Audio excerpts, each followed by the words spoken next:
The military saying it's now cut Gaza in two. Its forces reaching the sea, now completely surrounding Gaza City ahead of an expected assault there.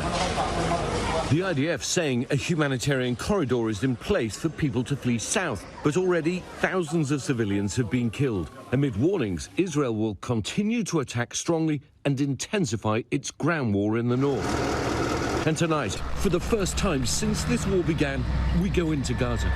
The video we filmed was checked by the IDF for operational security. Embedded with troops from Israel's 401st Armoured Brigade for a few hours. The first time they've taken journalists into the war zone since it began. It's not clear what just happened. We heard the sound of an explosion. I could see flames on the side. It could have been an IED, a roadside bomb.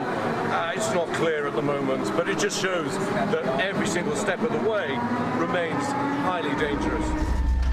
Lieutenant Colonel Ido Ben Anat is the deputy commander of the 401. So what makes this different from previous wars that you fought against Hamas? It has to be different.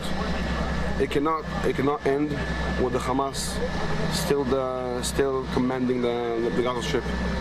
We were driven about 3 miles into the Gaza Strip towards the northern side of Gaza City. It's a scene of utter devastation. Building after building scarred and blackened by the bombardment. The crackle of gunfire and crump of tank fire ever present. The landscape is apocalyptic. We're here in Gaza at the moment. We're here together with the Israeli Defense Forces. We're not allowed to say exactly where we are. You can see the tanks next to me. You can hear the sound of the tank fire. We're hearing gunfire. It still remains an incredibly active zone. But this is what we couldn't see. The carnage and death being inflicted elsewhere in Gaza as the death toll soars towards 10,000, according to the Hamas-run health authority. Israel striking 2 more refugee camps. It's located in the evacuation zone, where Israel's military is urging families to seek refuge as the IDF focuses its offensive on the north. But there's almost nowhere in Gaza that's safe anymore.